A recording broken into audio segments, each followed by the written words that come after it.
पढ़ के ये हर एक किताब मैंने पाया ये खिताब देखना चाहेंगे आप? तो आइए, आपका स्वागत है जनाब। तो हेलो नमस्ते सत श्री अकाल अस्सलाम वालेकुम केम छो केड़ो हाल है कैसा का है के बना छो क्या हाल बा। स्वागत है आपका व्लॉग इस नए टाइप के व्लॉग में। देखिए मैं व्लॉगर नहीं बन रहा हूँ, मैं व्लॉग करने की कुछ चीज़ें व्लॉग करने की कोशिश करता हूँ। एंड आई बिलीव कि आप सबके साथ जो ज़िंदगी के कुछ मज़ेदार पल हैं, कुछ हसीन पल हैं, वो शेयर कर लेने चाहिए। आप लोग भी रिलेट करते हैं, यू ऑल अंडरस्टैंड। आप लोग कमेंट करके बताते हैं कैसा लग रहा है आपको, you all relate with me. आप लोग अपने जीवन में कुछ उससे सीखते हैं, कुछ समझते हैं, मुझे कुछ सिखाते हैं, मुझे कुछ समझाते हैं कमेंट्स के थ्रू या इंस्टाग्राम पे स्टोरी डाल के, जिनका मैं कई बार रिप्लाई नहीं कर पाता हूँ, लेकिन मैं देखता हूँ, पढ़ता हूँ। और जो कुछ करेक्शंस आप बताते हैं, जैसे ऑडियो में करेक्शन है, मैं उस पर भी काम कर रहा हूँ। तो अब तक तो आपने आई एम श्योर, तो देखिए क्या होता है जब हम व्लॉग बना रहे होते हैं, तो व्लॉग बनाते हुए तो मैं तो ज़ीरो से शुरू कर रहा हूँ, लेकिन जब मैं व्लॉग अपलोड करूँगा तब तो पूरा व्लॉग बना के अपलोड करूँगा, उसका टाइटल भी उस हिसाब से लिखूँगा। तो आप ऑलरेडी जानते हैं कि मैं क्या करने वाला हूँ। तो मैं जा रहा हूँ कॉलेज में अपनी डिग्री लेने के लिए। फाइनली मुझे डिग्री मैं ले रहा हूँ। तो मैं फेल नहीं हुआ हूँ, मैं सबसे पहले आपको बता दूँ, एक भी बार फेल नहीं हुआ हूँ ना। मुझे क्या कहते हैं उसे 80 की 80 कुछ नहीं लगी है, मैं बड़े आराम से पास हो गया हूँ। लेकिन मैंने कुछ सिग्नेचर्स मेरे रह गए थे लेना, और उसके बाद फिर प्रोक्रेस्टिनेशन होती गई, शूटिंग आती गई, और इस चक्कर में मैं डिले होता गया, बहुत डिले होता गया। और इतना डिले हो गया कि मुझे फाइनली कॉलेज से एक लेटर मिल गया। एक लेटर तो बहुत प्यारा शब्द है उसके लिए, मुझे बेसिकली एक नोटिस मिल गया कॉलेज से, जहाँ पे हमारे डीन ने हमसे कहा कि 2024 के एंड तक अगर आपने डिग्री ले ली, आपने सब अपना सबमिट कर दिया तो ठीक है, वरना यूजीसी गाइडलाइंस के हिसाब से आपको हम डिग्री दे ही नहीं सकते, आपको फिर से ज़ीरो से शुरू करना होगा। ज़ीरो से शुरू करना तो कोई सवाल उठता ही नहीं था। तो फिर मैंने सोचा कि भाई अब डिग्री कंप्लीट कर ली जाए, लेकिन तब भी शूटिंग चल रही थी। जब मुझे लेटर मिला तब भी शूटिंग चल रही थी, तो मैं उतना फास्ट ट्रैक कर नहीं पाया। अब मैं भगवान में इतना, मेरा भगवान में बहुत विश्वास है, बहुत भरोसा है। एंड आई थिंक, मतलब ये सेल्फिशली सोच रहा हूँ मैं, लेकिन शायद भगवान ने मेरा पिछला शो बंद ही इसीलिए किया कि मैं जाऊँ कॉलेज और अपना डिग्री ये कंप्लीट करूँ, जो पेपर वर्क है उसे कंप्लीट करूँ, और 2024 एंड होने से पहले मैं अपनी डिग्री कलेक्ट कर लूँ। तो फाइनली सारी बहुत जद्दोजहद के बाद, बहुत सारी मेहनत के बाद, बहुत सारे दोस्तों का साथ, उनकी हेल्प के बाद जाकर मेरी डिग्री 31 दिसंबर 2024 को बन के रेडी हुई। 31 की दोपहर 3 बजे मेरी डिग्री रेडी हुई थी। मैं अब जा रहा हूँ उसे कलेक्ट करने के लिए। कलेक्ट करना तो थोड़ा डिले चलता है, लेकिन बन गई थी डिग्री लास्ट डे पे, मतलब जो नोटिस था उसके लास्ट डे के हिसाब से, वापस भगवान की दया से और कुछ अपनों की हेल्प से डिग्री बन गई। तो अब मैं जा रहा हूँ वो डिग्री कलेक्ट करने के लिए। अब वीडियो मैं ड्राइव करते करते बना रहा हूँ। ड्राइव करते करते मुझे बस इसी बात का एहसास हो रहा है कि कॉलेज के टाइम पे जो हम ट्रेन से जाते थे वही सही था। मतलब इतना ट्रैफिक मिला कि क्या कहूँ। ट्रेन से जाते थे, ईयरफोन में अच्छे अच्छे गाने सुनते सुनते कब अंधेरी से नेरुल पहुँच जाते थे, वाशी पहुँच के नेरुल पहुँच जाते थे, पता ही नहीं चलता था। यहाँ तो एक एक मिनट का पता चल रहा है। एक एक गाड़ी जब आसपास आती है, गाड़ी मुझे लगता है कि अरे ठुक ना जाए, अरे क्या करें, क्लच पे पैर रखो, धीरे धीरे छोड़ो, फर्स्ट गियर। खैर तो वो बेटर था, ट्रेन से सफ़र करना बेटर है। लेकिन अब रोड भी काफ़ी बेहतर हो चुके हैं। मतलब मुझे मेरी डिग्री कंप्लीट करने में, मेरे जहाँ से मैंने कॉलेज शुरू किया और जब मैं डिग्री कलेक्ट कर रहा हूँ, इसमें इतना फासला है, 7-8 साल का फासला है कि रोड्स काफ़ी डेवलप हो गए हैं। तो जब मैंने कॉलेज जाना शुरू किया तब रोड्स इतने अच्छे नहीं थे यहाँ के, मुंबई से नवी मुंबई के, लेकिन अब काफ़ी बेहतर हो चुके हैं। रोड बेहतर हो चुके हैं, लेकिन रोड पे चलने वाले अब भी वही हैं और रादर बढ़ते ही जा रहे हैं। खैर, इतनी व्लॉगिंग एक साथ इतना बात करना नहीं, लेकिन अब मैं वाशी पहुँच गया हूँ और काफ़ी खाली रोड है, और अब मैं आराम से ड्राइव करते करते कॉलेज पहुँचूँगा, वहाँ जाऊँगा, वहाँ भी वहाँ के आपको कुछ दृश्य दिखाऊँगा। अगर कॉलेज की कुछ यादें वहाँ जाके दिखा पाया तो दिखाऊँगा, और डिग्री लेके आऊँगा और डिग्री सर्टिफिकेट आपको दिखाऊँगा। So then I can finally say that I am doctor Pravesh Mishra. तो देखिए, कॉलेज पहुँचने से पहले कई सारे रास्तों से जाके गुजरना पड़ता है। जैसे जीवन में किसी मंजिल पे पहुँचने से पहले कई सारे अलग अलग रास्तों पे जाके गुजरना पड़ता है।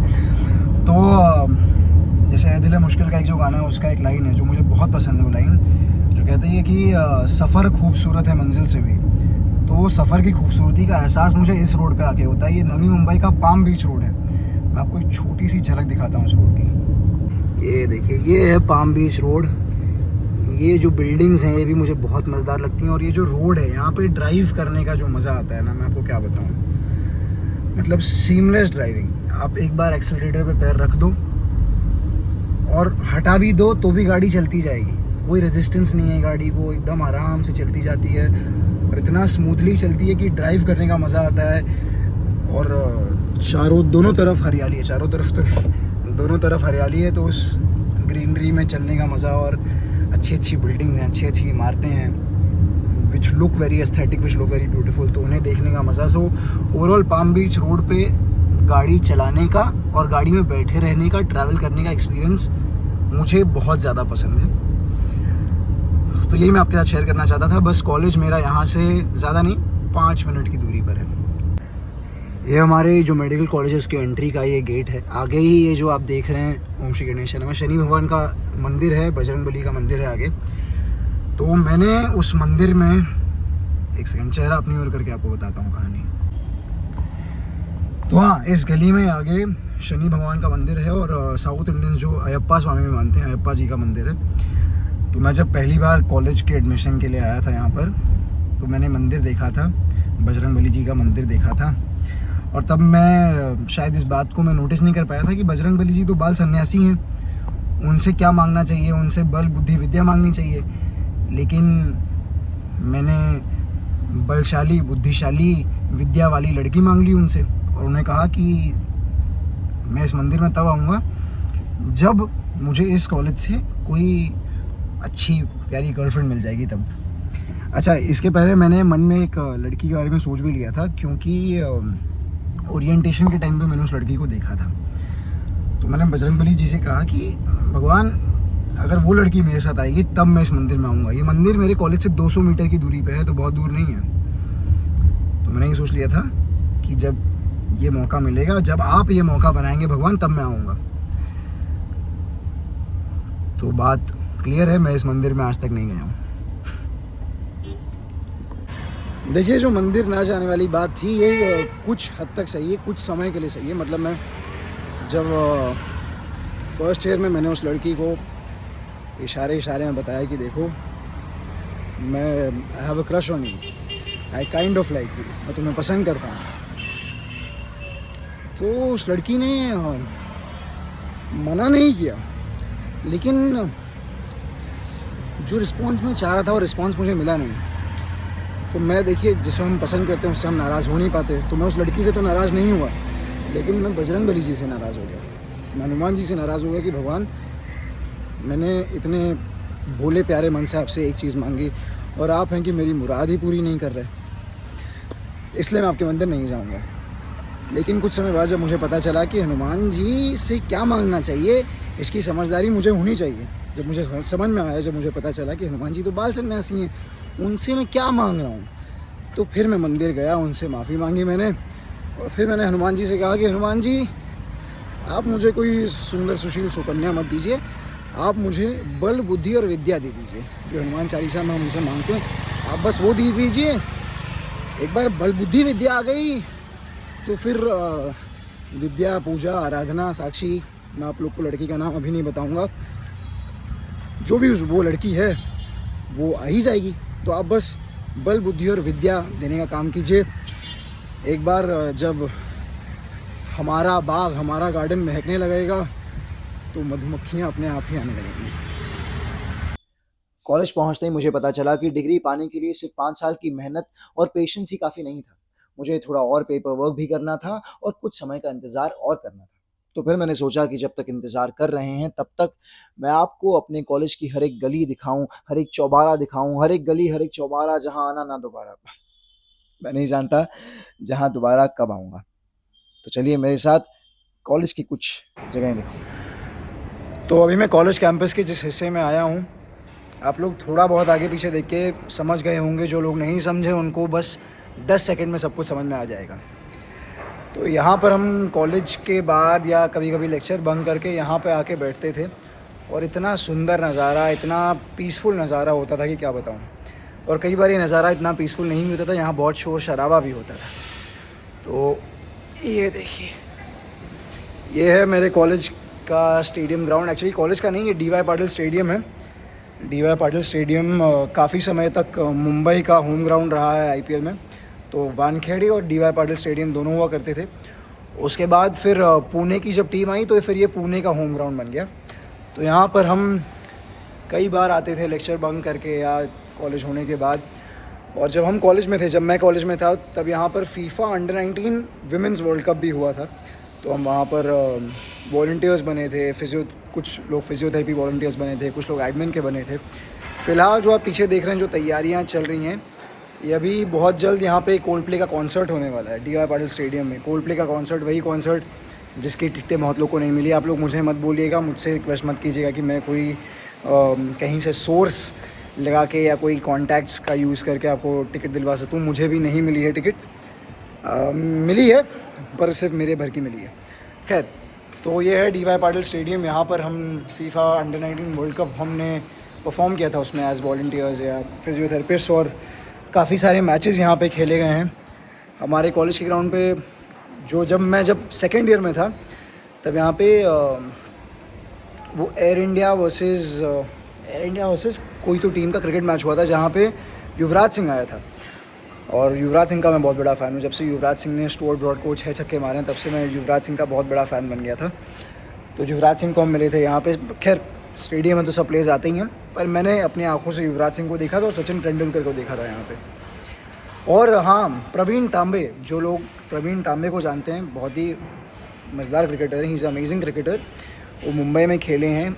उनके ऊपर एक मूवी भी बनी है, प्रवीण तांबे के ऊपर एक मूवी भी बनी है, जिसके हीरो थे श्रेयस तलपड़े। तो प्रवीण तांबे यहाँ डी.वाई. पाटिल के ही प्लेयर थे। He is been in the D Y. Patil team for a long time. तो ये हमारा कॉलेज हॉस्पिटल है, वो हॉस्पिटल जहाँ मैंने अपनी इंटर्नशिप की, वो हॉस्पिटल जहाँ मैंने सारी प्रैक्टिस की फिजियोथेरेपी की, वो हॉस्पिटल जहाँ की न जाने कितनी सारी यादें हैं, न जाने कितने सारे अच्छे और बुरे एक्सपीरियंसेस हैं।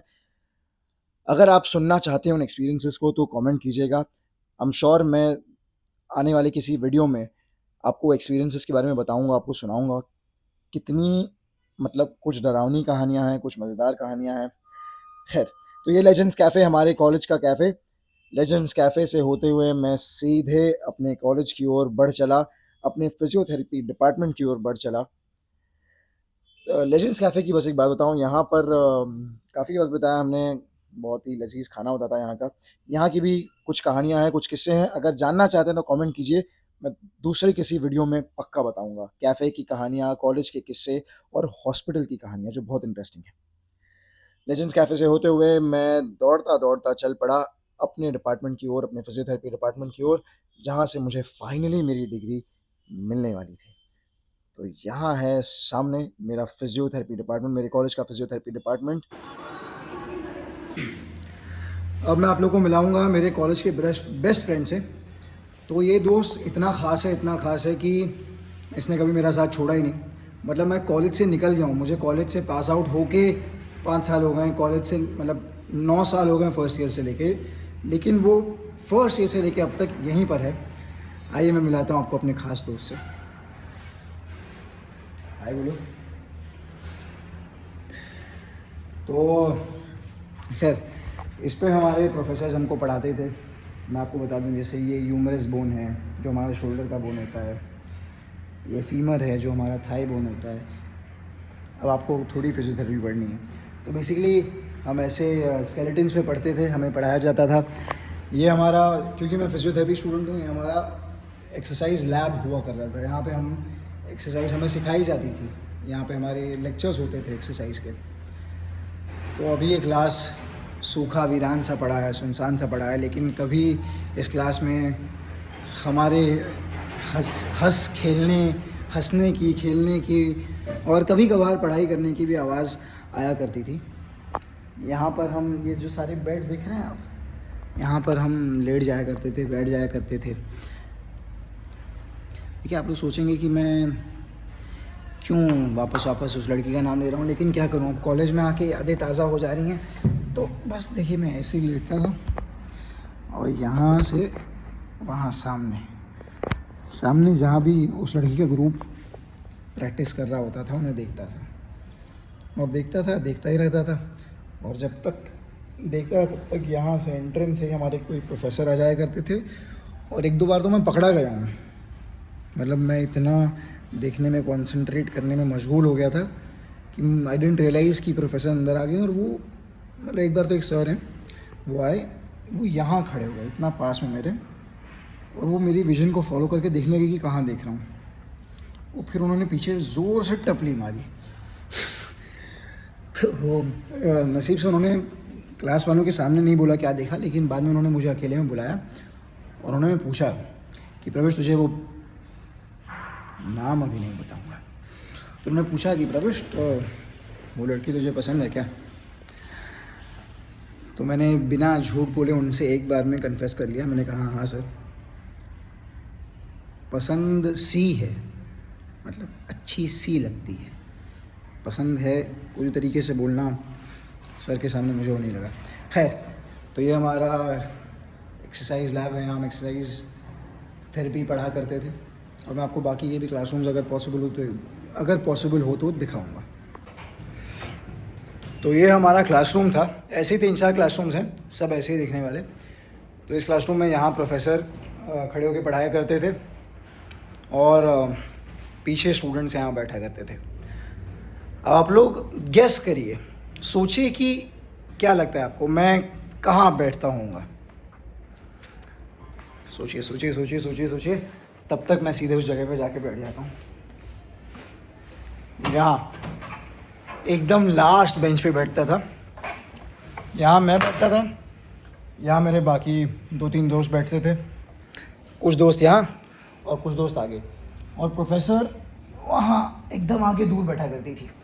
लेकिन मैं यहाँ इस बेंच पे या इनमें से किसी भी बेंच पे अगर 1 घंटे का लेक्चर हो तो 10 से 12 मिनट बैठ पाता था, या मैक्सिमम 15 मिनट्स के लिए बैठ पाता था। 15 मिनट बाद कहाँ जाता था, आप ये सोच रहे होंगे।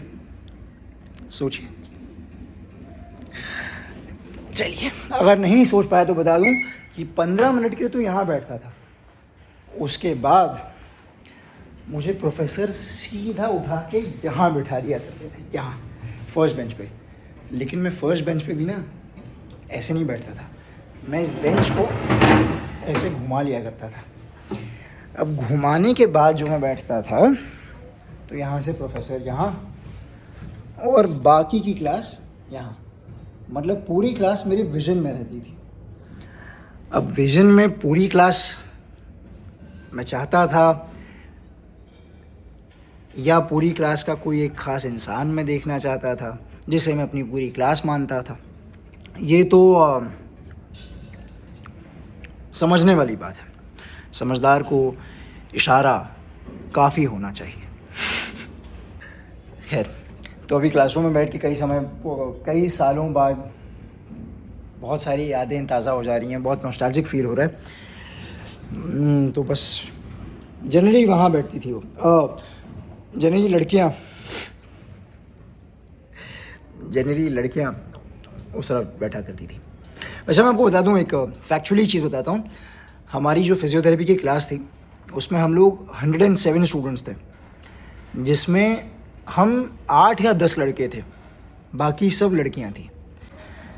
मतलब पहले लगता था कि अरे लड़कियां, इतनी सारी लड़कियां हैं क्लास में, बड़ा मज़ा आएगा। लेकिन भाई साहब, मैं आपको बता दूं, जो लड़कियां ये वीडियो देख रही हैं, आप लोग भी मानेंगे, आप लोग मुझे माफ़ करिएगा, लेकिन मैं आपको बता दूं कि कुछ लड़कियां हो ना तो ठीक है, जब बहुत सारी लड़कियां हो ना तो आप ये समझ लीजिए कि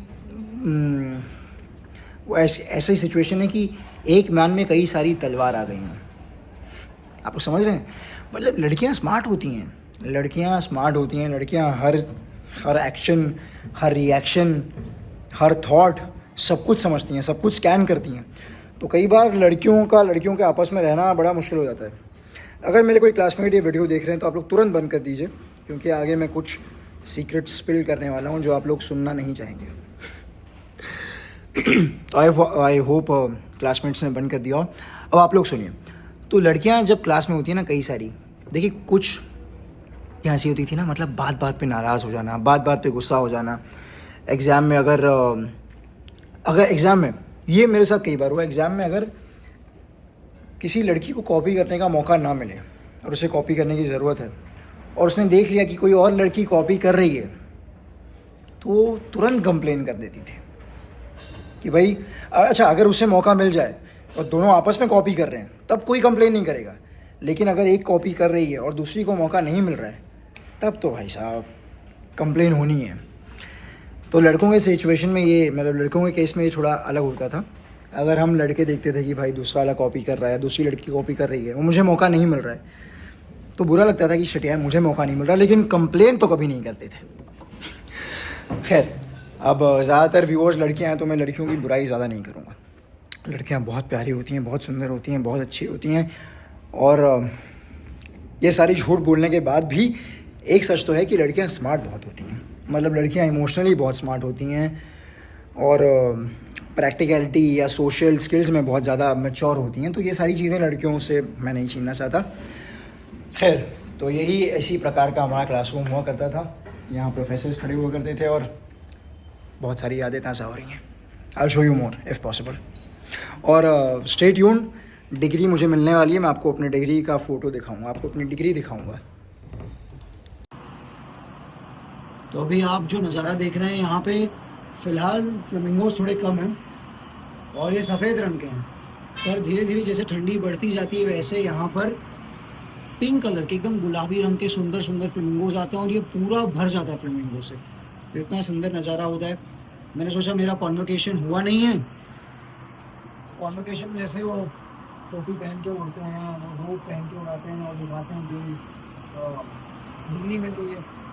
तो मैं कोविड के टाइम पे मैंने डिग्री मुझे मिली थी बेसिकली, तो कोविड के टाइम पे हमारा कॉन्वोकेशन हुआ नहीं था। इसलिए मैंने सोचा कि उन फ्लेमिंगोज अपने दोस्तों को लेके मैं इनके साथ खोलूँगा और अपनी कॉन्वोकेशन, अपनी डिग्री को सेलिब्रेट करूँगा। 3, 2, 1। तो बस कुछ इसी तरीके से मैंने अपने डॉक्टर बनने के, अपने फिजियोथेरेपिस्ट बनने के इस मोमेंट को सेलिब्रेट किया। और उसके बाद मैं अपने कॉलेज से आखिरी बार बाहर निकल रहा था। वो कॉलेज जहाँ मैंने काफ़ी साल बिताया, अपनी ज़िंदगी का बहुत बड़ा वक्त बिताया और काफ़ी यादें बनाई। I am sure I am going to live and remember and cherish each moment I spent in this college. इसके बाद मैं तुरंत अपने घर गया। घर जाके क्या किया, मम्मी पापा को अपनी डिग्री दिखाई, उन्हें दे दी डिग्री, उनके हाथों में दी, सेलिब्रेट किया, पैर छुए उनके, and I was just very grateful to God कि भगवान सब कुछ अच्छे से हो गया है। खैर, तो मिलेंगे अगले व्लॉग में। अगले वीडियो में, व्लॉग ना हो, अगले वीडियो में ज़रूर मिलेंगे। तब तक आप लोग बताइए कि आपको इस वीडियो में क्या अच्छा लगा, क्या नहीं लगा, और अगर आप कॉलेज के हॉस्पिटल की कहानियाँ जानना चाहते हैं या नहीं, क्योंकि वो कहानियाँ हैं बड़ी interesting, but I am not sure कि वो हर कोई उन कहानियों को सुनना चाहेगा नहीं, क्योंकि कुछ कहानियाँ अच्छी हैं, कुछ थोड़ी डिस्टर्बिंग भी हैं। तो कमेंट करके बताइए। मिलते हैं अगले वीडियो में।